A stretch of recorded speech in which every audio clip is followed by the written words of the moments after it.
ఇవాళ మీ ముందుకి అప్పటికప్పుడు వెంటనే చేసుకునే టమాటో పప్పు, అంటే ఇన్స్టెంట్గా అంటే కుక్కర్లో పెట్టకుండా. ఫస్ట్ అయితే ఆవాలు, జీలకర్ర, ఎండుమిరపకాయలు వేసేసాను. అవి కొంచెం వేగాలి.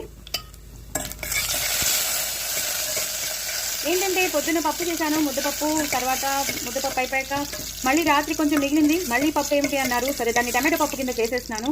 సో ముద్దపప్పుని మళ్ళీ మనం ట్రాన్స్ఫర్ చేసేయచ్చు, దాన్ని టమాటో పప్పు కింద చేసేయచ్చు. కాబట్టి నేను అవన్నీ బాగా వేగిపోయాయండి. ఇప్పుడు నేను కొంచెం ఇంగు వేస్తాను. అంటే ఇంకా మళ్ళీ సపరేట్గా మనం వేసుకోకర్లేదు, పోపు ఏకంగా వేసేసినాం. అదే ఉడకబెట్టి పప్పు అన్నీ చేస్తే మనం సిస్టమేటిక్గా చేయొచ్చు.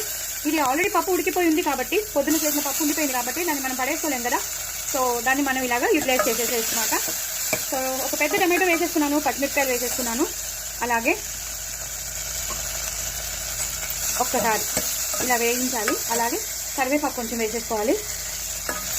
ఎందుకంటే మనం ముద్దపప్పులోనే పసుపు వేసేసాం కాబట్టి ఇంక ఇప్పుడు పసుపు వేయక్కర్లేదు. ఇవి ఒక్కసారి మగ్గాలి. ఇది ఒక్కసారి మగ్గిపోతే మాత్రం మనం పప్పు వేసేయచ్చు అనమాట. ఒక్కసారి మగ్గనివ్వాలండి. నేను ఇంకొంచెం ఇంగు వేస్తాను, మంచి ఫ్లేవర్ వస్తుంది ఇంగు వేస్తే మాత్రం. ఇది ఒక్కసారి మగ్గిపోయాక మీకు మళ్ళీ చూపిస్తాను. మగ్గిపోయాయి కదండి. సో కరివేపాకు కూడా ఇందాక వేసేస్తున్నాను. ఇప్పుడు ఇంత పొద్దున చేసి పెట్టుకున్న ముద్దపప్పుని వేసేస్తాను. సో ముద్దపప్పు వేస్ట్ అవ్వకుండా మళ్ళీ ముద్దపప్పు తినాలి అన్నారు. ఫస్ట్ అయితే ముద్దపప్పు కావాలన్నారు, ఇంట్రెస్టింగ్గా తినేశారు.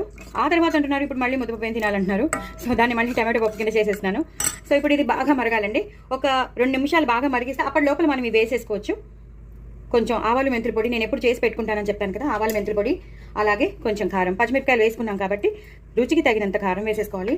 అలాగే కొంచెం చింతపండు వేసేసుకుందాం. టమాటోలు కొంచెం పులుపు ఉండట్లేదు కదా, ఒక చిన్న నిమ్మకాయ అంత చింతపండు వేసాను. అలాగే ముద్దపప్పులో మనం ఉప్పు వేసుకుంటాం కాబట్టి చూసి రుచికి తగినంత తగ్గించి వేసుకోండి.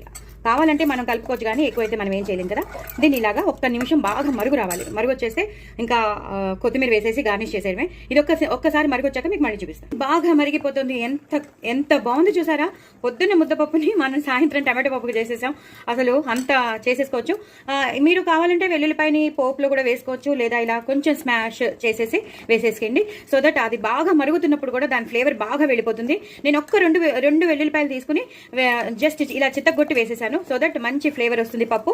సో వేసేసుకున్నాను. ఇప్పుడు కొత్తిమీర, కరివేపాకు, అంతేనండి, ఇంకేం లేదు. అంతా అయిపోయింది. పప్పు బాగా మరిగిపోతుంది.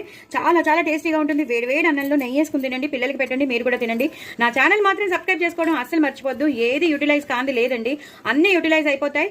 మనం కొంచెం ఆలోచించి చేసేసామనుకోండి, చూసారా, మనం దీన్ని పప్పు పులుసు చేయొచ్చు, సాంబార్ చేయొచ్చు, ఏదైనా చేసేసేయచ్చు. ఇవాళ నేనంటే టమాటో పప్పు చేశాను, రేపు పొద్దున మీరు పప్పు చారు చేసుకోండి, లేదా సాంబార్ పెట్టుకోండి. అలా రకరకాలుగా చేసేసుకోవచ్చు. సో డూ ట్రై ఇట్ అండి. నా ఛానల్ మాత్రం సబ్స్క్రైబ్ చేసుకోవడం అస్సలు మర్చిపోద్దు. బాయ్ అండి.